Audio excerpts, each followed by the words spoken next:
오늘 하이델베르크 요리문답 104문답을 다루도록 하겠습니다. 계속해서 우리가 십계명을 계속해서 보고 있는데요. 오늘은 그 십계명 중에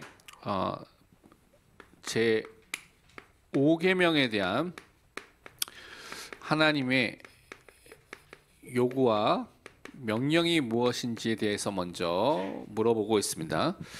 5계명이 내 부모를 공경하라 그리하면 내 하나님 여호와가 내게 준 땅에서 내 생명이 길리라는 말씀이죠. 그래서 이 십계명이라는 이 말씀이 많은 사람들은 뭐 오늘날도 지켜야 되느냐라고 물어보는 사람도 있는데, 하나님께서 우리에게 주신 도덕법, 율법 중에 도덕법, 십계명 같은 것은 구원받은 이후에도 삶의 규칙과 규범으로서 우리가 지켜야 될 내용으로서 우리에게 주신 말씀입니다. 그래서 제 5계명에서 내 부모를 공경하라는 그 말씀의 의미, 요구한 것, 명령한 것이 무엇이냐라는 것을 볼 때 답을 보면 이제 이렇게 되겠습니다. 답을 보면 우선 내 아버지, 어머니, 그 우리 부모님이죠. 아버지, 어머니에 대한 얘기만 있는 것이 아니라 내 위에 있는 모든 권위를 행사하는 사람들이라고 말하고 있습니다. 그러니까 우리가 생각하기에 나보다 뭐 어른이라고 할 수 있고 뭐 연장자라고 할 수가 있고요. 나보다 높은 위치에 있는 뭐 상사라고 할 수 있는 사람들. 그럼 많은 나에게 권위를 행사할 수 있는 위에 있는 사람들에 대한 것을 다 포함한 것이 제 5계명의 내용입니다. 단지 우리의 육신적인 부모님뿐만 아니라 많은 어른들과 또 관계된 부분들과 관계에서 그것을 말하고 있는 것이죠. 근데 그 모든 사람들에게 우리가 존경을 나타내고요, 그들을 사랑하고 그들 앞에 또한 중요한 신실함을 그들에게 보이고 나타나는 것이 이 5계명에서 우리에게 명령하고 있는 것입니다. 그것을 통하여서 그들이 말하고 있는, 여기서 기준이 좋은 가르침입니다. 좋은 가르침과 또 훈육, 올바른 좋은 징계에 대해서는 우리가 마땅히 여기에 대해서는 순종하는, 마땅히 복종하는 것이 마땅한 것을 보여주는 것이 5계명을 지키는 것입니다. 그렇지만 이 사람들도 약점이 있고요, 부족입니다. 부족한 점이 있는 부분들이 있는 것이죠. 왜냐하면 이 땅에 살 때 우리가 완벽한 사람으로 사는 것이 아니기 때문에 그렇습니다. 그래서 약점과 부족한 점이 분명히 모든 사람에게 다 있는데, 그것들을 우리가 봤을 때 그 부분은 참고 기다리는, 이제 인내하는 축복을 우리가 누리는 것입니다. 왜 이렇게 우리가 기다리고 이렇게 해야 되냐? 하나님께서 그렇게 하도록 선택하셨습니다. 그러니까 이런 위에 있는 사람들, 이런 사람들을 통하여서 우리에게 하나님의 중요한 다스림을 알도록, 또 하나님께서 우리가 하나님의 뜻과 계획 속에 인도함을 받도록 그렇게 하나님께서 다스릴 수 있도록 그들의 손을 통해서 하나님께서 선택하셨기 때문에 우리가 이제 이 부분에서 순종하는 삶을 살아야 되는 것이죠. 그래서 제 5계명은 단지 육신의 부모님뿐만 아니라 우리와 관계되어 있는 모든 현장에 있는 나보다 더 뭐 연장자, 높은 위치에 있는 사람들이라면 다 포함되어 있는 것입니다. 그것이 뭐 또 세상의 지도자들, 뭐 대통령들, 뭐 그런 사람들까지 포함되어 있는 것이죠. 근데 좋은 가르침이라고 했죠. 이 좋은이라는 뜻이 뭘까요? 여러 가지 기준을 생각할 수가 있지만 가장 중요한 것은 우리는 십계명이기 때문에 하나님의 뜻에 맞아야 됩니다. 하나님의 뜻에 맞는다는 것은 하나님이 주신 말씀, 성경에 맞는 가르침, 성경에 맞는 징계에 대해서는 순종하는 것이 마땅하다는 것입니다. 그러니까 우리의 모든 것의 기준이 뭐여야 되냐? 절대 기준이 성경이죠. 그래서 앞으로 많은 구절이 나오겠지만 거기도 성경이라는 하나님의 말씀이라는 절대 기준을 갖고 그것을 우리가 판단해야 되는 것입니다. 그래서 우리는 하나님의 말씀, 성경, 복음에 어긋나지 않은 것에 대한 부분에서 우리가 순종해야 되는 것을 살펴볼 수가 있습니다. 그러면 말씀 한 구절 한 구절 살펴보면서 이 부분을 살펴보도록 하겠습니다. 출애굽기 21장 17절에서는 이렇게 우리에게 말씀하고 있습니다. 자기 아버지나 어머니를 저주하는 자는 반드시 죽일지니라. 굉장히 강하게 말하고 있는 것이죠. 그러니까 우리가 존경과 사랑을 베풀어야 될 대상으로서의 우리 부모님, 또 위에 있는 권위 있는 사람들에 대한 부분을 계속 말하고 있는 것입니다. 그러면서 잠언은 또 우리에게 이렇게 1장 8절에 이렇게 우리에게 말씀하고 있습니다. 내 아들아 내 아비의 훈계를 들으며 내 어미의 법을 떠나지 말라. 그러니까 우리 아버지, 어머니의 훈계와 법, 가르침에 대한 부분은 주의 깊게 들으라고 말하고 있죠. 그래서 잠언 4장 1절에도 비슷하게 말하고 있습니다. 뭐라고 말하고 있냐면 아들들아 아비의 훈계를 들으며 명철을 얻기에 주의하라라고 말하고 있습니다. 그러니까 성경에 맞는 성경의 원리와 법칙과 기준에 맞는 올바른 훈계, 올바른 법은 반드시 듣고 순종하는 삶을 우리가 살도록 성경은 말씀하고 있습니다. 그러면서 우리가 잘 아는 로마서 13장 1절에서 2절은 이제 세상의 권세자들에 대해서 이렇게 말하고 있죠. 각 사람은 위에 있는 권세들에게 복종하라. 권세는 하나님으로부터 나지 않음이 없나니 모든 권세는 다 하나님께서 정하신 바라. 그러므로 권세를 거스린 자는 하나님의 명을 거스림이니 거스리는 자들은 심판을 자취하리라. 위에 있는 권세자들, 세상의 이제 이런 지도자들에 대한 부분을 말하고 있죠. 그래서 그 부분에서 우리가 대부분의 일반적인 또 통상적인 상황 속에서는 당연히 거기에 순종하는 삶을 살도록 말씀해주고 있습니다. 근데 우리가 우리 신앙과 또 하나님의 말씀과 어긋나는 것들을 명령했을 때는 그것을 그대로 순종하지 않는 것은 우리 기준인 것을 항상 기억을 하셔야 됩니다. 그리고 예배소서 5장에 보면 이렇게 또 우리에게 말씀하고 있습니다. 21절과 22절에 이렇게 말씀하고 있습니다. 그리스도를 경외함으로 피차 복종하라. 아내들이여 자기 남편에게 복종하기를 주께 하듯 하라. 피차 서로 그리스도를 경외하는 마음을 가지고 서로 복종하고요, 섬기고요, 사랑하는 마음을 가진 것이 우리가 마땅히 해야 할 바이죠. 그래서 아내들, 남편들, 믿는 부부를 말하고 있습니다. 믿는 부부들이 서로 또 그 관계를 가지면서 또 아내가 남편에게 복종하는 것이죠. 그래서 기준이 성경입니다. 하나님의 말씀이죠. 그래서 말씀의 기준에 벗어나는 것이라면 그것은 순종하지 않아야 됩니다. 그러니까 기준은 항상 여러분이 잘 생각하셔야 됩니다. 에베소서 6장에 보면 또 많은 관계에 대해서 말하는데 1절에서 4절 보면 이렇게 말하고 있습니다. 자녀들아 주 안에서 너희 부모에게 순종하라. 이것이 옳으니라. 내 아버지와 어머니를 공경하라. 이것은 약속에 있는 첫 계명이니 이로써 내가 잘되고 땅에서 장수하리라. 또 아비들아 너희 자녀를 노엽게 하지 말고 오직 주의 교훈과 훈계로 양육하라. 그리스도 안에 있는 부모님, 그리스도 안에 있는 자녀의 관계가 어때야 될지를 이렇게 말씀하고 있죠. 그래서 그리스도 안에서 또한 하나님의 주신 말씀 안에서 부모에게 순종하고 공경하고요. 부모는 하나님의 말씀으로 교훈과 훈계로 말씀으로 양육하는 삶을 살도록 말씀해 주신 것이 하나님께서 원하시는 그런 가정의 모습인 것입니다. 그리고 골로새서에 보면 골로새 3장의 많은 부분을 읽어야 되지만 다 읽지 못하고요. 18절과 20절과 또 22절부터 23절을 보면 다음과 같이 되어 있습니다. 아내들아 남편에게 복종하라. 이는 주 안에서 마땅하니라. 자녀들아 모든 일에 부모에게 순종하라. 이는 주 안에서 기쁘게 하는 것이니라.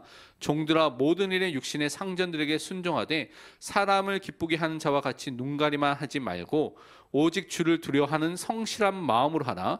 무슨 일 하든지 마음을 다하여 주께 하듯 하고 사람에게 하듯 하지 말라. 우리의 기준은요, 하나님, 예수 그리스도, 성경, 하나님의 말씀이 기준인 것이죠. 그 안에서 남편에게도 또 부모에게도 상전에게도 다 순종하는 삶을 살도록 우리에게 말씀해 주셨습니다. 그러면서 골로새서 4장 1절은 또 이렇게 우리에게 또 말씀하고 있습니다. 상전들아, 위에 있는 사람들에게 말하고 있죠. 상전들은 그 더 위에 있는 사람이 없을 수가 있잖아요. 왕 같은 경우는 자기가 최고로 그 지역에서 제일 나라에서 최고 높은 사람이 있기 때문에 그렇죠. 근데 상전들아 의와 공평을 종들에게 베풀지니 너희에게도 하늘의 상전이 계심을 알지어다. 모든 인간 항상 기억하고 명심해야 될 것이 내가 최고의 사람들이 인정하는 자리에 있더라도 나보다 더 상전이 있다는 것입니다. 그분이 누굽니까? 우리의 왕, 우리의 상전이 되신 하나님이 계신 것을 항상 잊지 말아야 되는 것입니다. 그분께 순종하는 삶을 사는 것이죠. 그러니까 최고의 상전이 누굽니까? 최고로 우리가 순종해야 될 분이 누굽니까?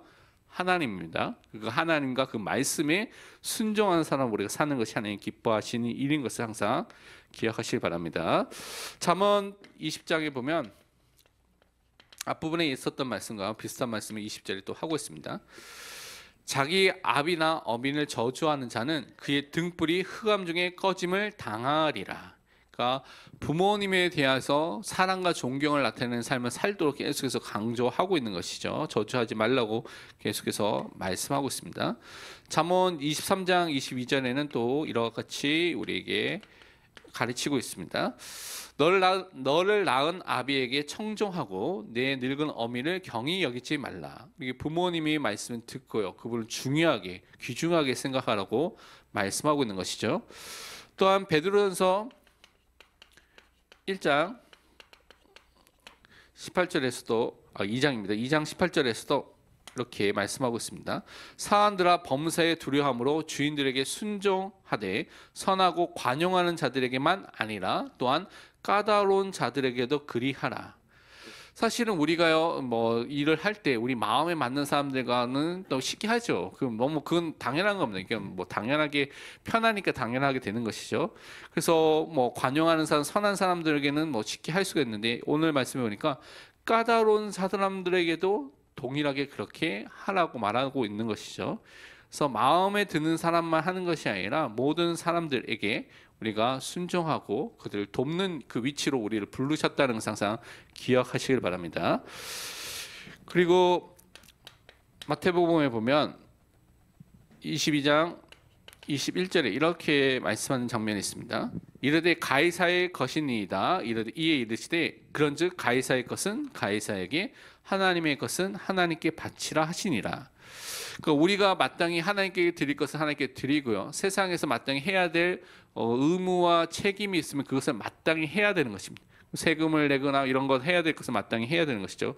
그 일을 올바르게 하도록 말씀해 주신 것입니다. 그래서 로마서 13장 4절과 6절에서 7절은 이렇게 우리에게 또 말씀하고 있습니다. 그는 하나님의 사역자가 되어 내게 선을 베푸는 자니라. 그러나 내가 악을 행하거든 두려워하라. 그가 공연히 칼을 가지지 아니하였으니 곧 하나님의 사역자가 되어 악을 행하는 자에게 진노하심을 따라 보응하는 자니라. 너희가 조세를 바치는 것도 이로 말미암음이라. 그들이 하나님의 일꾼이 되어 바로 이 일에 항상 힘쓰니라. 모든 자에게 줄 것을 주되 조세를 받는 자에겐 조세를 바치고 관세를 받는 자에겐 관세를 바치고 두려워할 자를 두려워하며 존경할 자를 존경하라.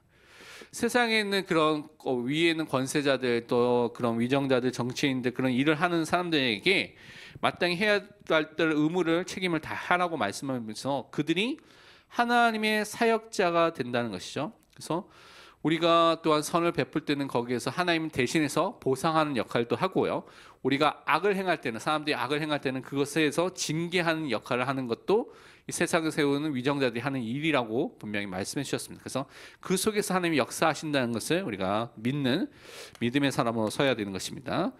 에베소서 6장 5절에서 9절은 또 이렇게 우리에게 말씀하고 있습니다. 종들아 두려워하고 떨며 성실한 마음으로 육체의 상전에게 순종하기를 그리스도께 하듯 하라. 눈가림만 하여 사람을 기쁘게 하는 자처럼 하지 말고 그리스도의 종들처럼 마음으로 하나님의 뜻을 행하고 기쁜 마음으로 섬기기를 주께 하듯 하고 사람들에게 하듯 하지 말라. 이는 각 사람이 무슨 선을 행하든지 종이나 자유인이나 주께로부터 그대로 받은 줄을 알미라. 상전들아 너희도 그들에게 이와 같이 하고 위협을 그치라. 이는 그들과 너희의 상전이 하늘에 계시고 그에게는 사람을 외모로 취하는 일이 없는 줄 너희가 알미라. 마땅히 우리가 낮은 위치에 있으면요, 그 높은 위치에 있는 상전을 섬기는 것은 당연한 겁니다. 그래서 그리스도께 하듯 하라고 계속 반복하면서 설명하고 있죠. 그러면서 마지막에 그 상전들도 하늘에 계신 상전이 있기 때문에 그것을 항상 기억하라고 다시 한번 설명하고 있습니다. 그래서 우리는 제5계명을 보면서 우리 부모, 어른, 상사 많은 일이 있지만 이 모든 것의 제일 위에 있는 상전이 누굽니까? 하나님입니다. 그래서 우리는 그 하나님께 순종하는 사람으로, 하나님의 말씀에 순종하는 사람으로 오늘도 서야 되겠습니다. 그래서 그것을 순종할 때 또 우리는 제5계명 함께 또 성취할 줄 믿습니다. 결론으로 이번 주 구역 공과를 보면 19과를 보도록 하겠습니다. 원래 지난주에 18과를 해야 되는데 또 세계 선교대회 때 못해서 오늘 19과로 넘어가겠습니다. 모세가 승리한 이유에 대한 부분들을 살펴보도록 하겠습니다. 하나님께서 이 이스라엘 백성을 곧바로 가나안 땅으로 인도하신 것이 아니라 그들을 광야 현장으로 인도했죠. 그 중에 하나가 신광야는 그 현장으로 인도했습니다. 그래서 그 현장에 가니까요, 광야이기 때문에 물이 없습니다. 르비딤이라는 현장에 갔는데 물이 없는 것이죠. 그래서 여러분, 물이 없으면 먹을 것보다 물이 없는 것이 더 빨리 사람들에게 큰 악영향을 주고 빨리 죽을 수 있는 상황이 오게 되거든요. 근데 물이 없는 문제가 와서 하나님을 원망하게 됐을 때 그 현장에서 반석에서 물이 나오게 되면서 그들이 물을 마시게 되는 그런 일들이 출애굽기 17장 1절부터 7절에 나왔습니다. 그래서 그곳 이름을 마사, 무리바라고 그 이름을 정하면서 그 현장에서 그런 하나님의 역사가 일어난 것을 우리는 확인해 볼 수가 있습니다. 그런데 이곳에서 곧 이어서 뭐가 일어나냐면 아말렉이 또 쳐들어오게 된 것이죠. 그래서 싸움이 일어나게 됐습니다.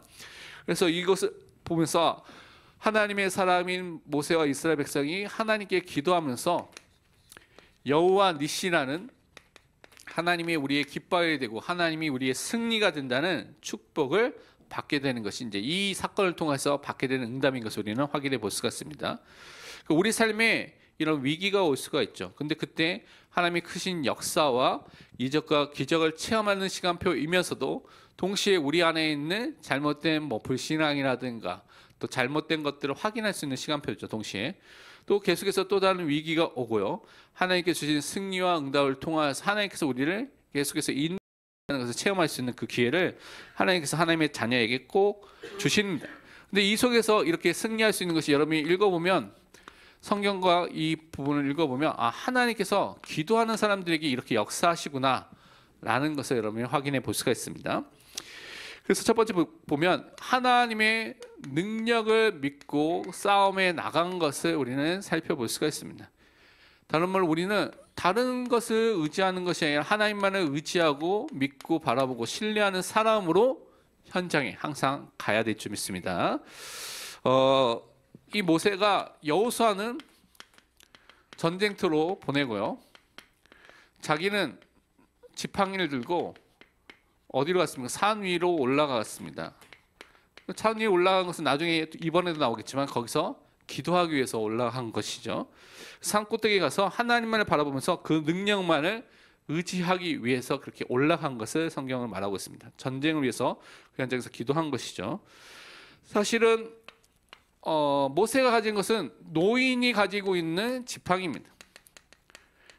목동이 메고 있는 지팡이. 그 지팡이를 갖고 사람이 전쟁에 나가면 사람을 죽일 수 있겠습니까? 그걸로 어떤 능력이 나타나겠습니까? 그런데 이 지팡이를 통하여 하나님은요, 하나님의 능력과 하나님의 함께하심을 출애굽과 10가지 기적과 홍해를 통하여서 하나님께서 보여주셨습니다. 그러니까 우리가 갖고 있는 능력, 배경 너무나 보잘것없고 사용하기에 사람들이 보기에는 별것 없는 것처럼 보일 수가 있지만 하나님께서 함께 하시고요. 하나님의 능력이 임하면 그것을 통한 하나님의 역사가 일어나게 되는 것입니다. 그래서 모세는 하나님만을 바라보고 나갈 수밖에 없는 그런 상황이 오게 됐고 세상 것, 사람의 것을 의지하지 않고 하나님 앞에 서는 그 시간표가 다시 오게 된 것입니다. 그래서 우리는 항상 기억할 것이 우리의 모든 것이 누구 손에 있느냐? 결국 하나님의 손에 있다는 것을 우리 항상 믿고 고백을 해야 되겠습니다. 그렇기 때문에 하나님만을 의지하고요, 하나님만을 바라보고요, 하나님께 영광 돌리는 믿음의 사람으로 우리를 부르신 것을 항상 명심하시기 바랍니다. 하나님의 절대 주권 안에 있는 우리를 절대 주권 안에서 우리를 항상 하나님께서 세워 주신다는 것을 우리 항상 믿어야 되겠습니다. 그래서 이 현장에서 뭐 했냐? 기도의 손을 들고 하나님께 기도했다는 것을 우리는 확인해 볼 수가 있습니다. 결국 하나님은요, 기도하는 사람에게 승리를 주시고 하나님께서 그들을 인도하시고 응답하시는 것들을 보여주신 것이죠. 모세가 이렇게 손을 든 것은 거기서 뭘 한 거냐면 그 현장에서 하나님을 바라보고 기도한 것을 말합니다. 그래서 기도할 때 승리하게 되고 그 손을 내리게 됐을 때 기도하지 않을 때 지게 되는 그런 일들이 계속해서 반복하게 일어난 것을 우리가 볼 수가 있죠. 그래서 역대하 6장에 보면 29절과 30절에 이렇게 기도에 대해서 설명하는 장면이 있습니다. 한 사람이나 곧 주의 온 백성이 이스라엘 다 각각 자기의 마음의 재앙과 고통을 깨닫고 이 성전을 향하여 손을 펴고 무슨 기도나 무슨 간구를 하거든 주는 계신 곳 하늘에서 들으시며 사유하시되 각 사람의 마음을 아시오니 그의 모든 행위대로 갚으시옵소서. 주만 홀로 사람의 마음을 아심이니이다. 전능하신 하나님, 전지하신 하나님께 우리가 기도하는 것입니다. 그 하나님이 우리의 모든 것을 아시고 우리에게 응답해 주시는 하나님이십니다. 그래서 우리는 그 하나님을 믿고 기도하는 것입니다. 근데 이 기도는 우리가 어떤 역할이냐면 영적인 호흡의 역할이고요. 영적으로 하나님과 교제하는 역할을 하는 것이 기도입니다. 그러니까 이것이 끊어지면 굉장히 우리에게는 심각한 영적으로 어려움이 오게 되는 상태가 된다는 것이죠. 하나님의 응답과 인도와 승리를 누리도록 계속해서 호흡도 계속해야 되고 교제도 계속해야지 그 사람을 알고 의지할 수 있는 것처럼 계속해서 기도하도록 우리에게 말씀해 주신 것입니다. 그래서 정말 우리가 성경에서 강조하는 성도의 삶 중에 하나가 기도하는 삶이죠. 그래서 기도라는 내용들이 구약에서부터 신약까지 계속해서 반복해서 기도에 대한 내용들이 계속해서 나오고 있습니다. 그래서 항상 하나님 향해서 기도하는 기도의 사람으로 서야 되겠습니다. 근데 어떤 기도를 했냐? 이때 혼자만 기도한 것이 아니라 합심해서 함께 기도하는 것을 볼 수가 있습니다. 그래서 한 마음 한 뜻에 대해서 하나님의 언약을 붙잡고 기도한 것을 한 언약 안에서 이 모든 것들을 행한 것을 우리가 확인해 볼 수가 있습니다. 아론과 홀이 함께 모세의 팔을 붙잡고 기도한 것을 여러분 살펴볼 수가 있습니다. 왜냐하면 모세가 혼자서 손을 들고 있으면 너무나 팔이 아프기 때문에 그냥 손을 내리게 되죠. 그래서 두 사람이 양 곁에 서가지고 모세의 팔을 탁탁 붙잡고 함께 기도했습니다. 그래서 두 명이 붙잡고 함께 기도했을 때 하나님의 역사가 일어나는 것을 우리는 체험하고 우리가 알고 있죠. 그래서 이렇게 합심해서 기도하는 현장마다 하나님의 나라와 뜻과 계획이 이루어진 것을 우리는 확인해 볼 수가 있습니다. 그래서 모든 사람들이 개인적으로 하나님을 바라보는 개인 기도는 당연히 해야 되겠죠. 내가 하나님과 교제하는 그 시간을 개인적으로 갔을 뿐만 아니라 새벽에 함께 모여서 기도하고 금요일도 함께 모여서 기도하고요. 여러분 현장의 구역과 여러분이 또 모임을 통해서 부서 기관 모임을 통해서 함께 모여서 뭐 해야 됩니까? 합심해서 기도해야 됩니다. 그래서 성경을 여러분 자세히 읽어보면 사도행전의 많은 중요한 역사들이 뭐와 관계되어 있냐면 성령의 역사와 관련되어 있죠. 근데 성령의 역사가 또 뭐와 관련되어 있냐면 기도와 하나님의 말씀, 복음의 선포와 관련되어 있습니다. 그러니까 이 축복이 우리 삶 속에 나타나도록 여러분 언약을 알고 있는 사람이고요. 언약을 붙잡고 있는 사람이기 때문에 그럼 뭘 해야 되겠습니까? 합심해서 기도하는 삶이 회복돼야 됩니다. 그러니까 우리 가정, 우리 기관, 부서 어떻게 해야 됩니까? 기도를 하시기를 바랍니다. 초대교회 120명이 뭐 했습니까? 그들이 지식을 자랑한 것도 아니고요. 그들이 막 그것 때문에 또 자기 갖고 있는 그런 상황 속에서 또 매몰돼 가지고 그것 때문에 두려워한 것이 아니라 그들이 뭐 했습니까? 10일 동안 하나님의 언약을 붙잡고 오로지 전혀 기도하기에 힘썼다고 성경은 기록하고 있습니다. 그때 하나님께서 오순절의 성령 강림과 성령의 역사를 통하여서 하나님이 하신 일들이 나타나게 된 것이죠. 그래서 우리는요 지금 나부터 또는 아니면 우리 가정부터 아니 우리 기관과 구역과 부서 전도에서 지역에서 나로부터 기도를 하는 것이죠. 또 마음 맞는 두세 사람이 모여서 함께 기도를 시작하는 것입니다. 그때 이 기도를 통하여서 하나님의 역사가 나타나게 되는 것입니다. 그래서 우리가 하나님이 주신 성경 읽기를 통하여서 또 우리에게 주신 강단의 말씀을 통하여서 붙잡고 오로지 전혀 기도하기에 힘쓰는 믿음의 사람으로서 하나님이 행하시는 이 모세가 승리했던 것처럼 우리가 승리하는 응답을 누릴 수 있는 믿음의 사람으로서 시기를 축원드립니다. 우리 함께 기도하는 시간 갖도록 하겠습니다. 우리 두 가지를 먼저 놓고 기도하겠는데요. 첫 번째는 오늘 말씀 붙잡고 우리가 제5 계명처럼 내 부모를 공경하는 말씀처럼 모든 상사 위에 있는 분들에게 또한 순종하고요. 특별히 하나님께 순종하는 사람으로 설 수 있도록 기도하시고요. 그것을 통하여 모세가 승리했던 것처럼 우리가 하나님의 언약의 말씀 붙잡고 하나님만을 의지하고 바라보고 기도해서 승리하는 합심하는 그 응답의 믿음의 사람이 될 수 있도록 함께 먼저 말씀 붙잡고 먼저 합심해서 기도하도록 하겠습니다.